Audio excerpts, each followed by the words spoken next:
Sit. Good boy. Welcome to New Start Wellview. We are so glad that you chose to be with us today. So whether this is the very first time you've met with us or you've been with us since this journey began, whether you are watching us live through Zoom or sometime later in another format, we are so glad that you chose to be with us. Our expectation is the same in whatever way you are encountering this time with us. Our hope and our anticipation is that God is going to meet with us. And in those moments, His love will change our lives. Where we have struggles, disappointments, sadness, fear, God's love will bring peace and joy and hope. That is what this time is all about. Diana and Jeff are going to lead us through some music that will help prepare our hearts for that place. You'll see the words on the screen and you can sing along with us. You can simply enjoy watching that unfold. Kevin is going to lead us through a heartfelt prayer. And then on that journey, you will discover God's grace touching our lives. And today is one of those exciting moments where we experience one of Steve's story. And as he talks about the way God's love has touched his life, we hope that it will open a door for you to experience God's love as well. This whole time is put together so that we can experience that kind of love. I sure hope that you experience that today. If you are watching us in some other medium, then you will have an invitation to come and join with us in Zoom. Those that gather on Zoom, do so in a way that connects us much deeper than just watching from afar, and you're invited to be a part of that. And if you'd like to do that, you can go to our website.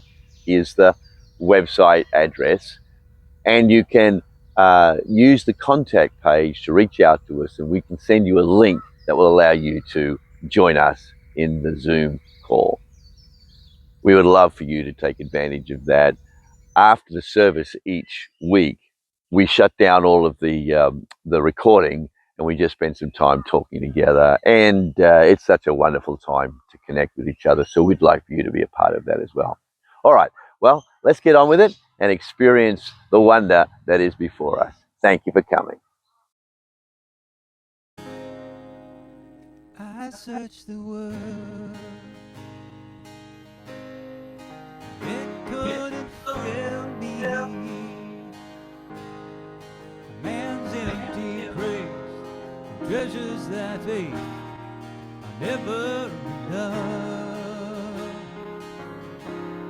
And you came along and put me back together. Every desire is now satisfied, hearing your love.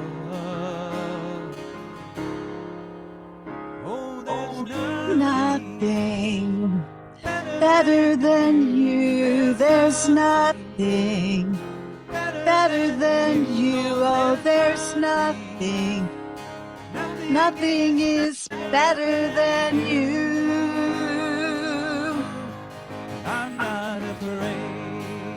I'm not afraid. Oh, you my weakness,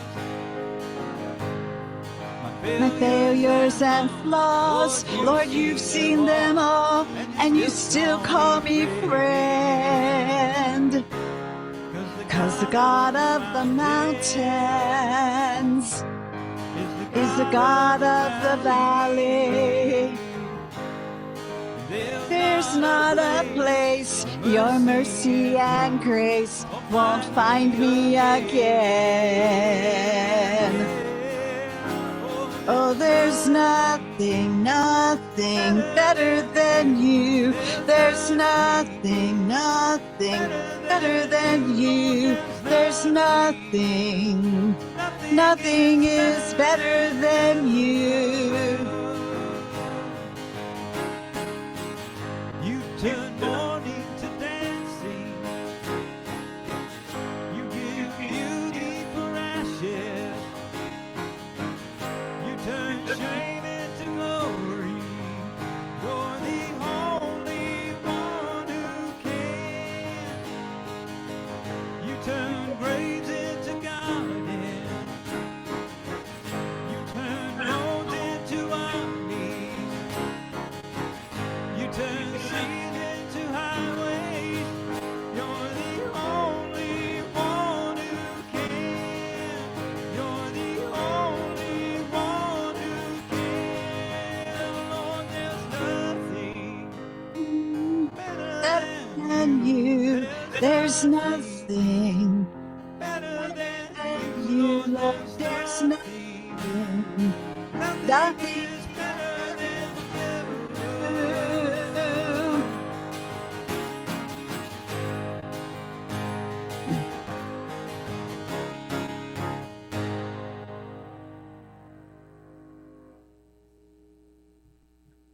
Nasty czeka.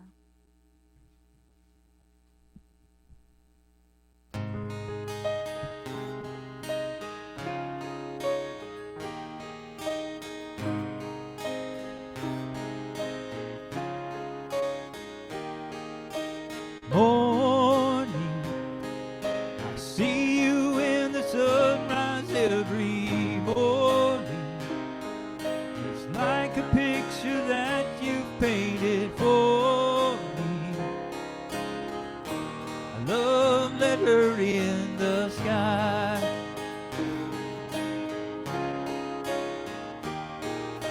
Story, I could have had a really different story, but you came down from heaven to restore me. Forever saved my life.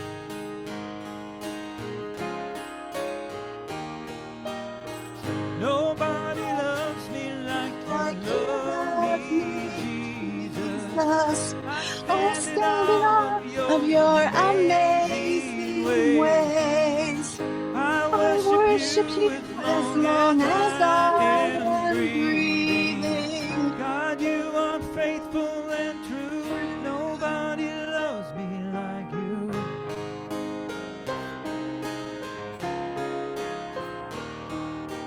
Mountains, you're breaking down the weight of all my mountains. Even when it feels like I'm surrounded, you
God, I will worship you, forever worship you.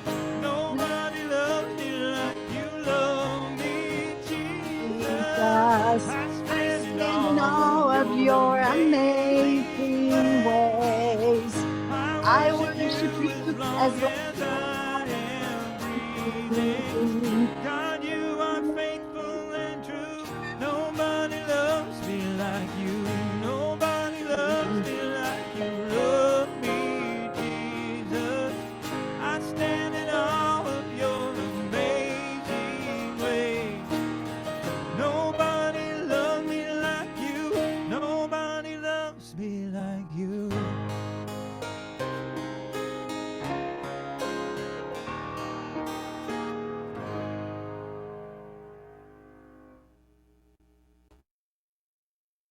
Let's pray, shall we? Loving, gracious Heavenly Father, we thank you for the chance to come together today as friends, as family, and acknowledge the reality that all love comes from you. In our lives through this last week, we no doubt have had moments of stress, pressure, and confusion. And in those moments, perhaps we have lived short of your love. But as we come into your presence now, we know that we come by the power of your grace, by your forgiveness, by your mercy, and by your inspiration. And so our hearts rise to you. And our deepest prayer is that you would meet with us in these moments and touch our lives. Father, we pray for Steve today as he brings one of his stories as a representation of the way your love and your grace works in our lives. Touch him. We love him. We thank you for him. Help him to speak your word into our life. In Jesus' wonderful, precious name.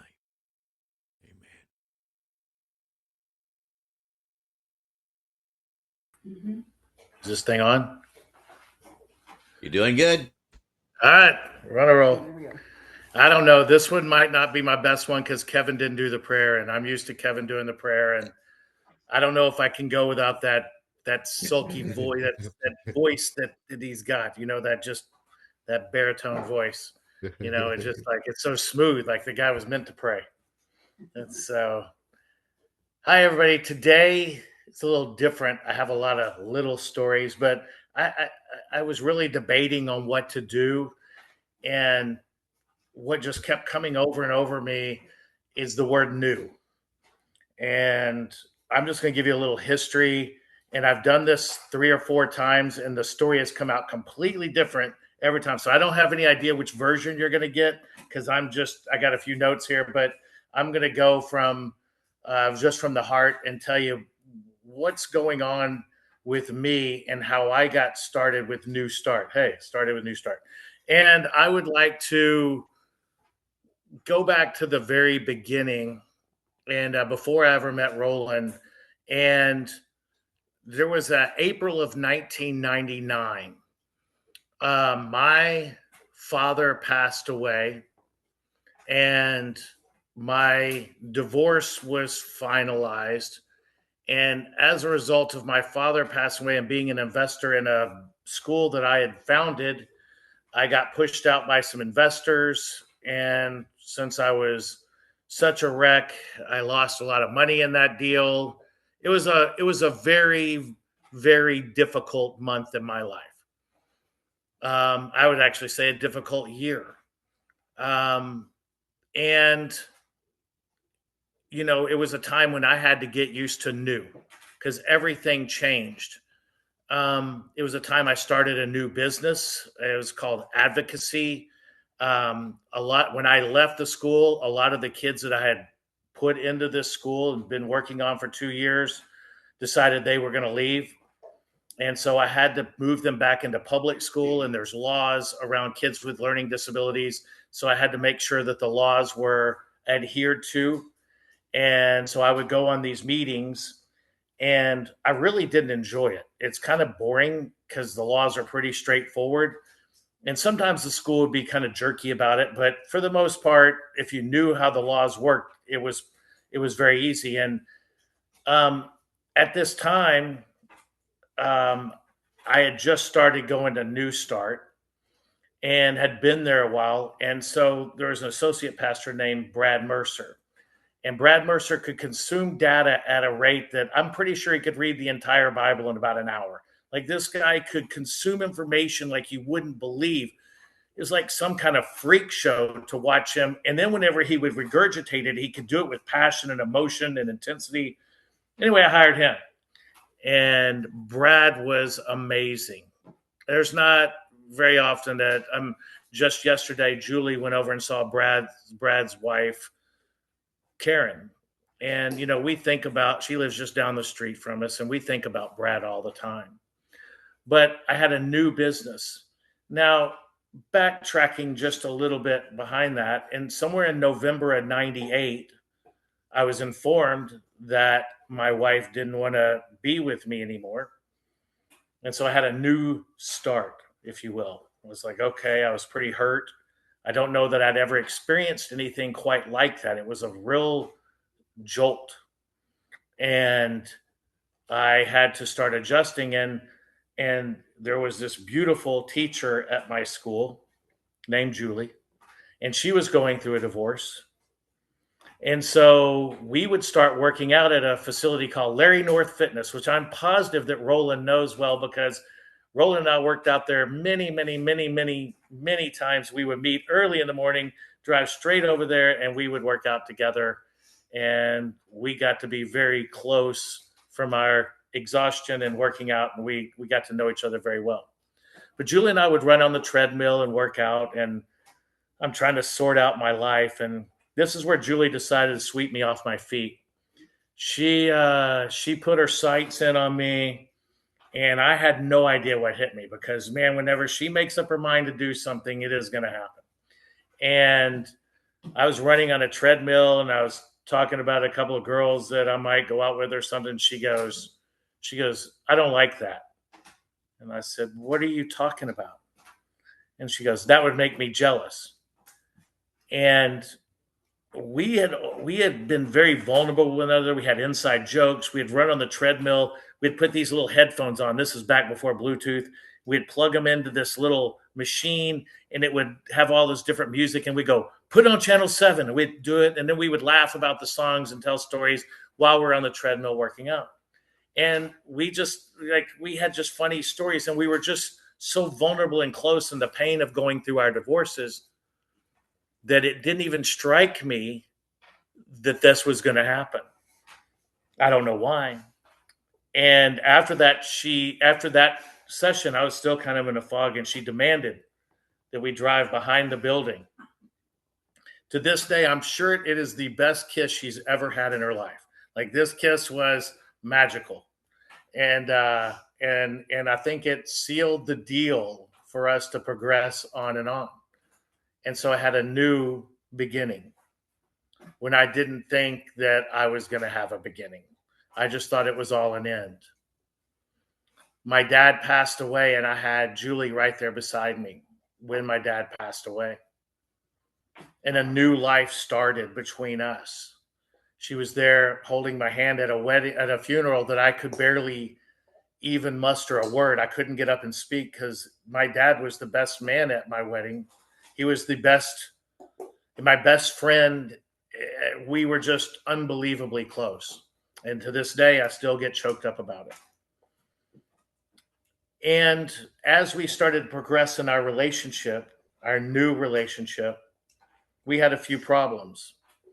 And, I got to back up and tell you this. I think I've told you this story before, but Julie came to me with a flyer and said, we need to try this church out at Easter. I was like, oh my gosh, come on.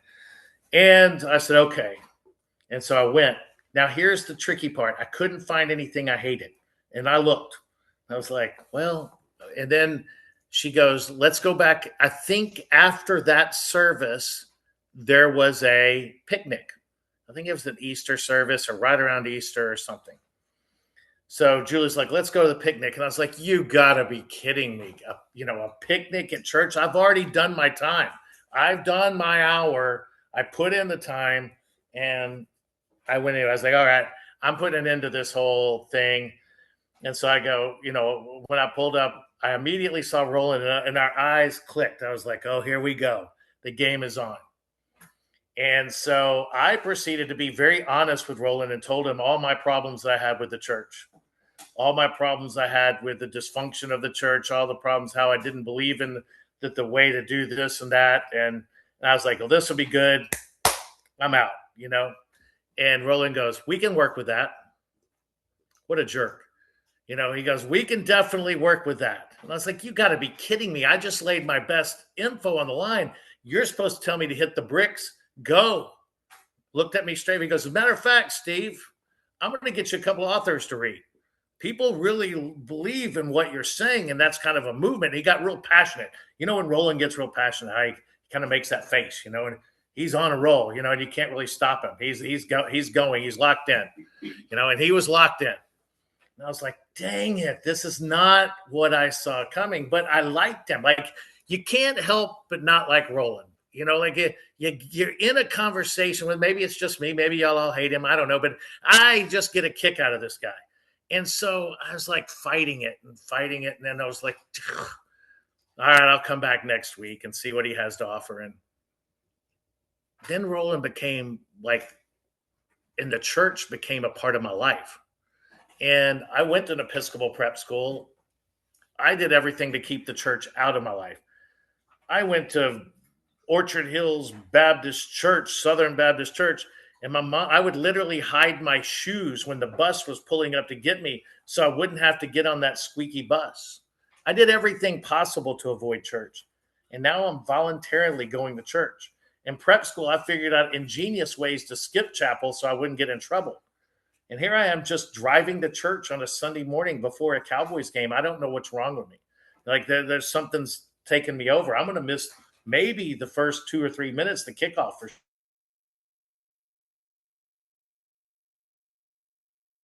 beginning. Everything was new. And Julie and I had some new problems, mostly hers, but I had a couple. And Roland said, let me come over and help you. Now, here's something I'm going to tell you. Actually, I just shared this with Roland the other day, is that if you ever get into counseling with Roland, I'm going to tell you a trick.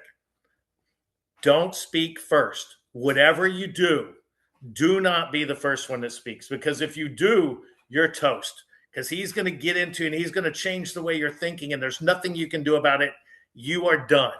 You might as well just give in, because he's going to be relentless and he's not going to quit until he 100% gets his way. So I learned that because I spoke first the first couple of times because I was going to be a genius and tell how everything should work. And I did not work out my way. So I was like, I'm going to sit back and let Julie speak first. She did. And she got the treatment. And I was like, yes, now I know how to do it. Now, the crazy thing is our issues were the same, just a little different view of it. And I was able to process while Roland was going on, and my heart would soften.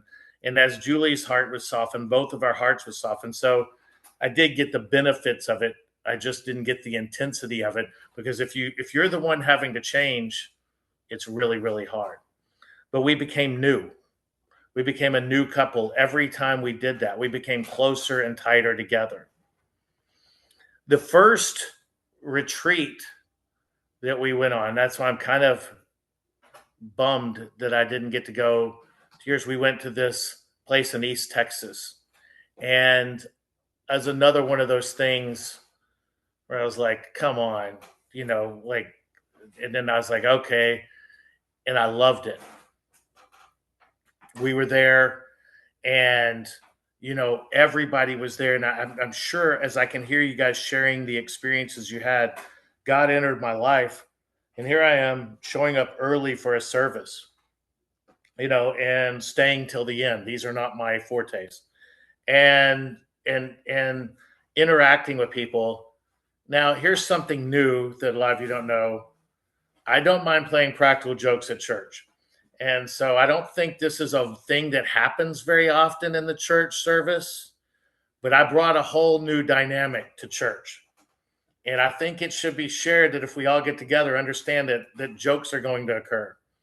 But there was a me and Brad's children kind of got into this practical joke war. Well, the night before we left, I went up to Walmart and bought sardines, and I put them in bags, all these little different baggies, and I poked little holes in them. And while Brad never locked anything in his life, Brad's front door was open, his van was open. He just didn't believe in locking things. I guess, I don't know. He was just always unlocked.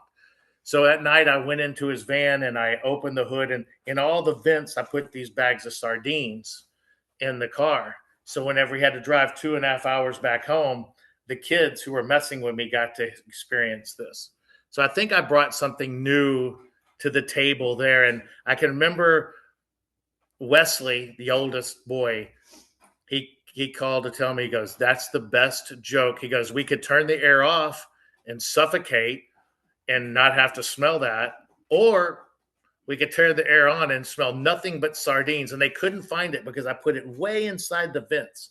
And then I put a trap bag right in the middle, and they thought they had discovered it, and like, ha ha. It's like, that's just the one to make you think you beat me. And then they couldn't find it. So all the way home, it was way inside the vents. So as my heart is growing, and and the love of God has taken over. This is something I'd never really experienced in my life. And Roland and I are getting close. We work out all the time together. We're good. We're doing therapy. And then Roland and I and a bunch of guys from church, we all went to a Jimmy Buffett concert. And that was really fun. Roland's like, "We need to bring that energy to the church." Because I don't know if you've ever been to a Jimmy Buffett concert, but this guy could sing Margaritaville for the 9 millionth time and look like it was the first time he ever did it. He had such an energy on the stage, and Cheeseburger in Paradise. I don't know in Australia if y'all know Jimmy Buffett, but I think you should, because he was really about beach music and a lot of fun. And Roland and I, like, we just got a huge kick out of it. We brought this one guy that was arguably mildly autistic, and he was dancing to a different beat, but he was having such a good time. And I mean, I love that guy. He was hilarious. He's just dancing around the whole time. And me and Roland got a big kick out of him doing that. New. One time I showed up to church to help build a stage. Now, I don't know. These hands are soft. Look at these hands. Like I got graduate degrees. Look at these hands. Do they look like these are hands of somebody that could build a stage? They are not. However, across the street from our church, they had this migrant, I call it depot, where you could go hire these people for pretty cheap, and they were very skilled, and you could take them to go do whatever you may need to do. A fence repaired, a roof repaired. You could hire. So I went across the street. I go, hang on a second. I went across the street and hired Steve 1, Steve 2, and Steve 3 to come over. And they all looked at me. And I can remember Don looking at me, because he was a head of construction. He looked at me. He goes, "This is supposed to be a part where we all do it together." I go, "Don, I promise you're going to appreciate Steve 1, 2, and 3 more than me." And which at the end, Steve went to play golf. I don't know if that was the greatest decision, but I did. And when I came back from golf, the stage looked great. And everybody said they could have never done it without Steve 1 and 2 and 3. So I take credit for being very handy in that situation. My relationship with my new wife, and we had this incredible bond with Emmy, with Karen, with Brad, and there were some other new members there, Karin and Krister, and it was a family. Like, I couldn't wait till Sundays to go to church. Steve, started something new on Saturdays, a men's group that we did men's Bible study. I started a men's Bible. You can ask Roland. This is a true story. I came to Roland and said, "I think the women have this. I think we need it." And we did it on Saturday mornings. And I couldn't wait for Saturday mornings. I'm now going to church at least twice a week. New. So the power of going to church, the power of allowing, I don't think I even allowed it. I think God forced his way into my life because I don't think I was really open. As a matter of fact, I know I wasn't. And here's Roland. He's, like I said, he's on a mission. He's forcing his way into my life. And I'm not saying no, but I'm always a little paranoid and skeptical. But I'm the one doing this. I'm the one allowing this. I'm the one starting a group. I'm the one doing the funny thing, playing with the kids, which I like kids, but I'm making jokes. I'm doing stuff. I can't wait to get to church. Now, I would hold Roland accountable because sometimes on Sunday on a big Cowboy game, he'd be running over and I'd be standing there doing this, like, wrap it up there, pal. We got to get out of here. And I would leave skid marks. Julie would take her own car because she wanted to talk afterwards. I was like, Cowboy game on at noon, and Roland's going to be running over. I know he is, so I'm going to be scooting out. Oh, something new. Roland wore Ugg boots on stage. Now, in Texas, Ugg boots in Texas. I don't think you guys understand. I couldn't quit laughing. He's standing up there with these boots on. You know what Ugg boots? I guess most of y'all in Australia, and then now we the women wear them here in Texas. And I'm like looking at Roland up there in those Ugg boots, and I still love him. But God, it was funny. And I think that new for me was showing up. New for me was not fighting. New for me wasn't just, no, I'm not going to like that, which this is how I am. I know it seems like I'm not, but I will fight you on anything. Like I try to look at things and try the opposite side to see if it works. There's a lot of things I do, but new for me was there was a new Steve that wasn't fighting it. I'm not saying I went down easy. I'm just saying it was something new. And I'll tell you the worst new feeling I had is the day that Roland had to go back to Australia, Roland and Emmy and the kids, because I lost my family. I lost that connection and I struggled to find it. The people that took over New Start after that, in my opinion, weren't there long enough to experience what Roland and Brad had put together, and Emmy. You guys don't understand. Emmy was an integral part of the foundation of New Start to a degree that her voice was magical and her passion. And Julie would sing too. And their passion. I don't even like church music. As a matter of fact, it's like one of my least favorite things in the world. But when Emmy sang and Julie sang, and they had a guy named Steve that would sing, and we had another guy Rick that would play the guitar. All these people would get up there. It would pierce my heart. It would pierce it so much. I told Roland, maybe we shouldn't do music. And he just thought I was hilarious. I was like, new.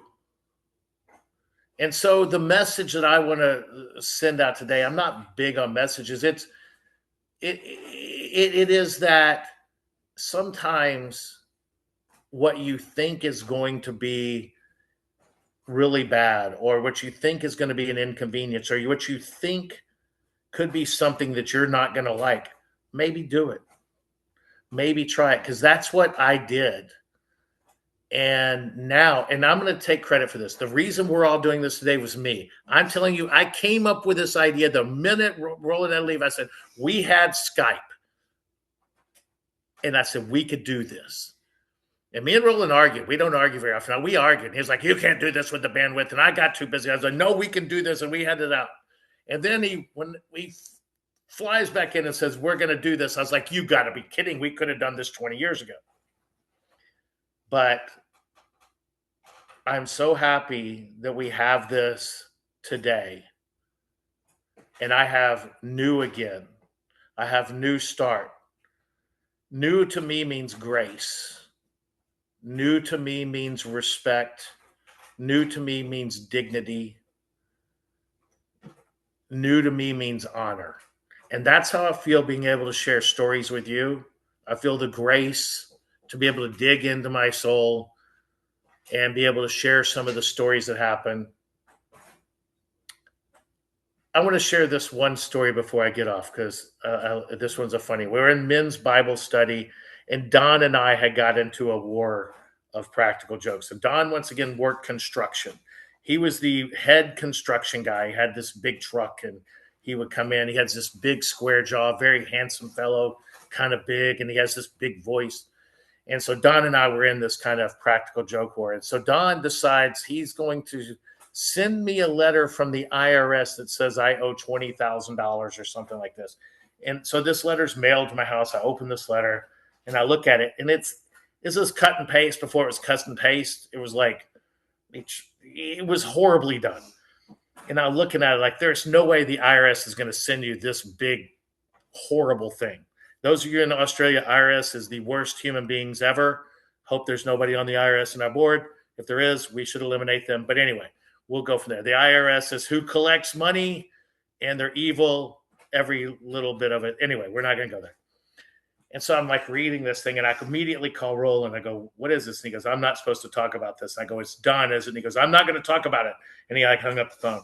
So I knew it's Don. So I put my plan, and on Saturday morning I go in, and I go in. I go, "Guys, I got something really serious to talk about." I go, "I got this letter from the IRS," and so I called the IRS immediately to tell them that I got this letter, and I don't know what this is about. I've got everything should be paid up, everything should be fine. When the IRS goes ask for some numbers and codes, and they go, "That's not our letter." And then I told the group, I didn't call the IRS. I called the group. I told the group with Don sitting there, and Don's over there going like this. Now he's very worried. I go, they said, "Send us all the letters so that they can get any kind of information because they can see who's sending out fraudulent IRS information to them." And so I gladly packaged it all up and I sent it to the IRS. This is what I'm telling the group. I didn't actually do this, guys. And Don is over there going, "Oh," and he's rocking back and forth like this. And he's rocking there back and forth. And I never said anything that I didn't do it. And I just let Don stew on that. And I may, on Texas license plates, you have numbers, and then in between the numbers and the letters, there's a great big state of Texas right there. I may or may not have put a big rainbow sticker over his Texas thing. So he pulls up in front of the construction team that he has like 5 crews working for in this big truck with a big rainbow over the Texas sticker. A little, "Hey, Don," you know. And it took him 3 months to find that. And he goes like, "I was wondering why the guys kept looking at me funny when I was going on the site." So anyway, I'm not claiming total victory on that. Or maybe I am. I don't know. But new to me is fun. New to me is love. New to me can be pain. But new to me is the grace that God granted me after a divorce, or to find Julie and have her sweep me off my feet. Grace, honor, love.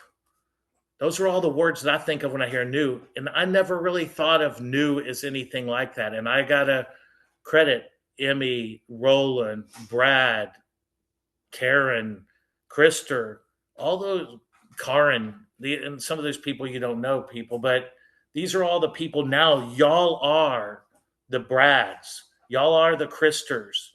You are, you are the music team. You are like, it's all coming together, and everybody has these quirky personalities, just like we had at the original one.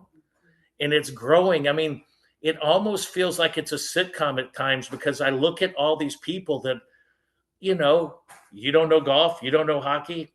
I'm probably not going to hang out with you that much because I don't know, what are we going to talk about, But I look at all you people and I want to get to know you. I will definitely be there in Oregon. I will be there.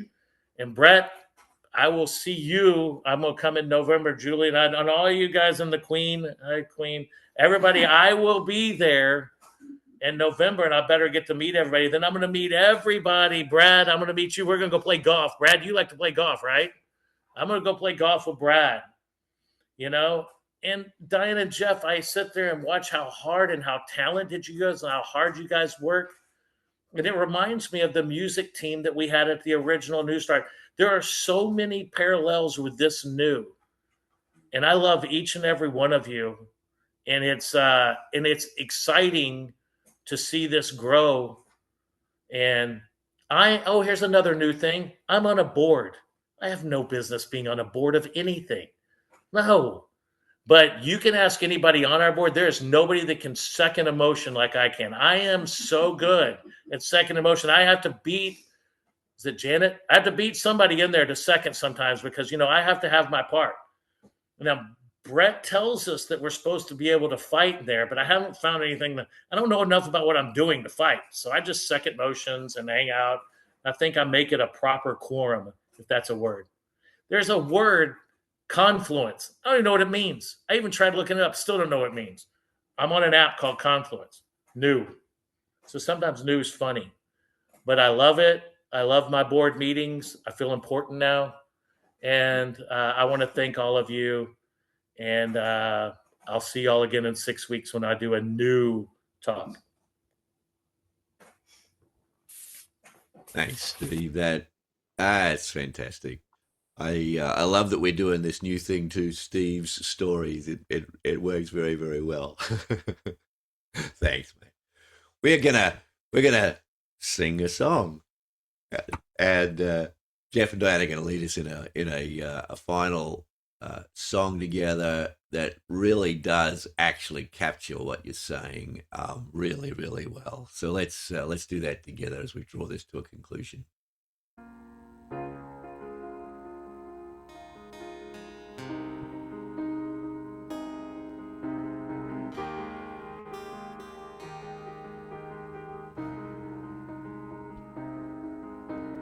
Humbly I wait here in your presence. Oh, how I need you. Quiet my soul. I long for your whisper. Oh, how I need you.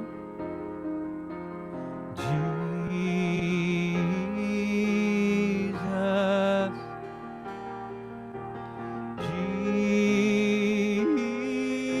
Jesus, as I worship in surrender, I feel heaven drawing closer. As I lay down my defenses, your love invades, and I brace for the impact. I am under, lost in your glory. Oh, how I love you. Covered in grace, found in your mercy. Oh, how I love you. As I worship in surrender, I feel heaven drawing closer. As I lay down my defenses, your love invades, and I brace for the impact. I brace for the impact.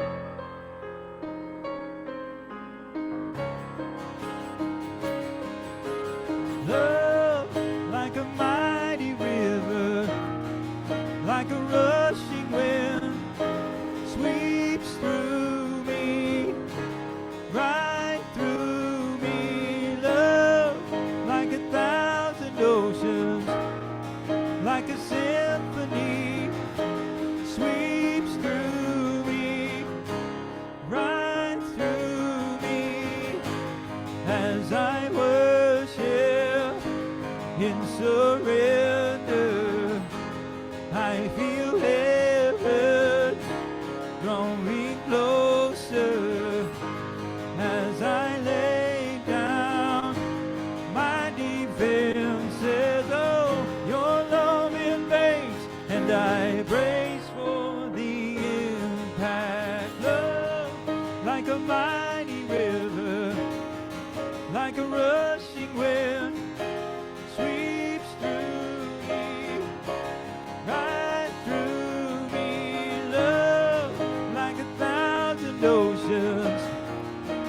symphony sweeps through me, right through me, right through me. It is true that very often we are confronted with new things that God might be wanting to do in our lives. And new things feel strange, they feel odd, they can feel confusing. But as we draw this time to a close, let's take a moment of silence to contemplate what new thing is God calling you into.